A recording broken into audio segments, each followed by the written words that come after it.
उद्या सकाळी मला डोसा बनवायचा आहे आणि या डोशासाठी ना आंबवट ठेवायची काही गरज नाही आहे. तर मी हे रात्रीचे तांदूळ 1 वाटी घेतलेत, पाव वाटी मूग, पाव वाटी नाचणी, पावपेक्षा थोडी कमी वाटी उडीद डाळ, पाव वाटी चणा डाळ, पावपेक्षा थोडेसे शेंगदाणे आणि थोडेसे मेथीचे दाणे.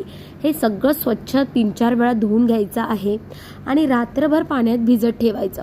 सकाळी उठून परत एकदा धुवून घ्यायचं आणि आपल्याला हे मिक्सरला लावायचं आहे.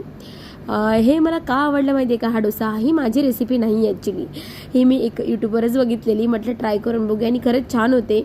वाटण करताना त्यामध्ये लसूण, कढीपत्ता, हिरवी मिरची, कांदा हे मी अर्ध का घातले तर माझं थोडंसं वाटण उरलं आहे, ते उरलेले मी त्यामध्ये टाकणार आहे, त्यामुळे मी अर्ध घातलं आहे. पाणी घालायचं आणि मिक्सरला लावायचं. पण मीठ घालायचं विसरूनच गेलेली, सो मी आता मीठ घातलं आणि मिक्सरला बारीक वाटून घ्यायचं आहे. पण कन्सिस्टन्सीकडे लक्ष द्यायचा. एकदम पाणी जास्त घालायचं नाही, एकदम पातळ नाही झाली पाहिजे, थोडीशी जाडसर ठेवली पाहिजे. सगळं वाटण वाटून झालं आहे आणि आता आपण तवा ठेवूया. तवा छान गरम होऊ द्यायचा, थोडेसे पाणी शिंपडायचं, ते पुसून घ्यायचं जेणेकरून तवा छान क्लीन होतो.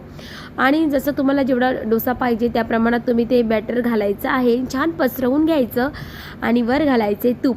तूप नसेल तर तेल घातलं तरीही चालू शकतं आणि अगदी 2-3 मिनटामध्ये छान खरपूस असा डोसा तयार होतो. बघू शकता, अजिबात चिकटलेला सुद्धा नाही आहे आणि पौष्टिक तर आहे, जे की एवढं सगळं घातलं आहे त्यामध्ये, आहे ना.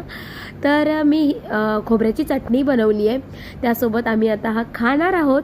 नक्की ट्राय करा, खूप हेल्दी आहे. Thank you and bye bye.